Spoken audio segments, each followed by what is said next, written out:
Hello. Hi. So, we're ready to learn the information we need in order to start meditating and really meditating well. Okay, so this is not any specific form of meditation. This is about getting within yourself. This is about getting within yourself, finding out who you are on the inside. Because whatever is going on the inside is what you're going to experience on the outside. Is what people are going to see and experience and what you're going to feel. And you, whatever is going on the outside, how you react and interact with your environment is what you have as your identity, isn't it? So you want the identity to be something that you're really secure in, you feel really proud of, you feel really sure about. A lot of people walk around on a day-to-day basis, have no idea who they are. They just act out of instinct and just out of habit, something they picked up when they were a kid. Their parents did the same thing, so they do the same thing. And there is no real direction and real deliberate action into being the person that they actually want to be.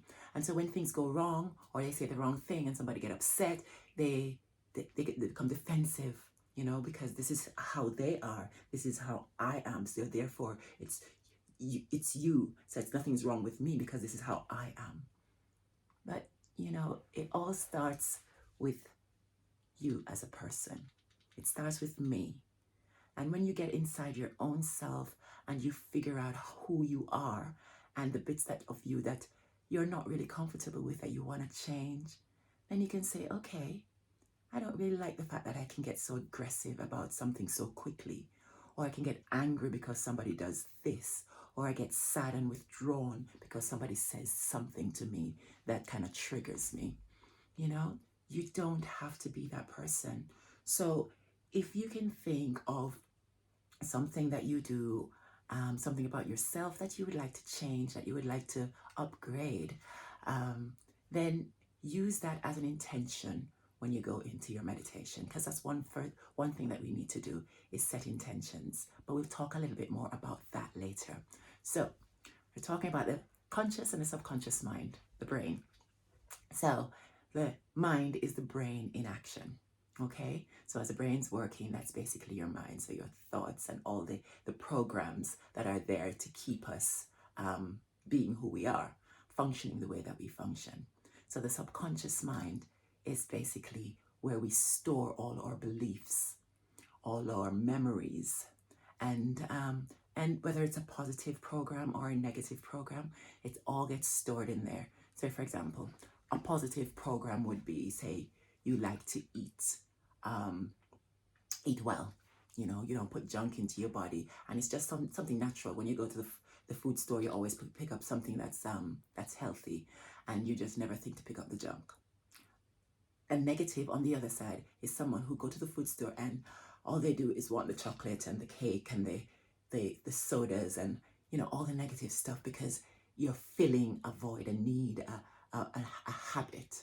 So whatever you make a habit, good or bad, is stored in your subconscious mind. Your subconscious mind it's also called the automatic mind, or the autonomic mind. And what that means is things that happen automatically. So me here talking and I don't have to think about my words, they're just going to come out based on what I'm thinking, what I'm feeling, is automatic. Learning to drive, automatic. Learning to ride a bike, automatic. Your heart beating, your lungs expanding, you blinking, things like that, all automatic. And this is all controlled by the subconscious programs. You don't have to think about them. So whatever you store in your subconscious mind just happens automatically.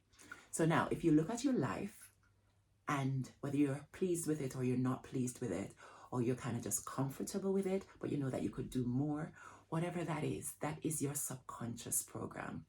Okay? So if you feel that, okay, my life is not quite what I want, I know I should be giving more, I should be doing more, I should be stepping up and talking to more people, or setting up a business, or doing whatever it is that in the back of your mind, only you know that, because you can feel it. You can feel this thing, this unsettling inside of yourself. Sometimes people feel it in their gut, in their solar plexus, in their heart, in their throat, in their head, wherever you're feeling it. Just get inside yourself and say, okay, be honest. You know, a lot of times we make excuses like, oh, I'm no good at that anyway.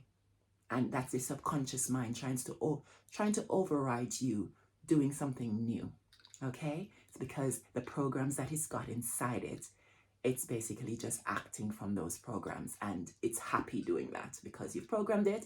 It's just on replay, replay, replay. So every time something triggers you, you respond in a certain way. Every time someone says something to you in a certain way, you respond in a certain way. So these programs are just there for you to just it makes life easier for you. But what's going on? What is the program that you've got in there? Do you like it? Do you want it? Is it positive? Is it something that you know, is it proactive? Is it going to get you to the next level of your growth, or are you going to be ending up in the same place? Let me give you an example, a better example. So, you know, every New Year's people come in and they go, I'm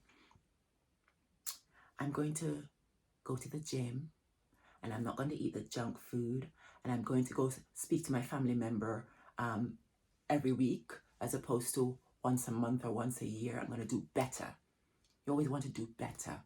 That is the thing inside of you that is saying, this is your spirit speaking to you. It's saying, you can do better. There's more for you. But then you've already wired this program within your subconscious mind, which is saying, I'm too busy. Oh, I'm too scared. Nobody wants to hear me. I'm not good enough to do this thing. Or people are going to look at me and they're going to judge me. Whatever. So you go to the gym a couple of weeks, and then before you know it, something is saying, oh, just sit on the sofa. It's so much more comfortable, you know? So instead of going into that place where it's unfamiliar and pushing yourself through it to make it familiar, you go back to what's familiar, because that's what the subconscious mind wants you to do, because that's the program inside. So in order to override that program, you have to keep putting yourself in an unfamiliar place in order to do that. So that's what we're talking about.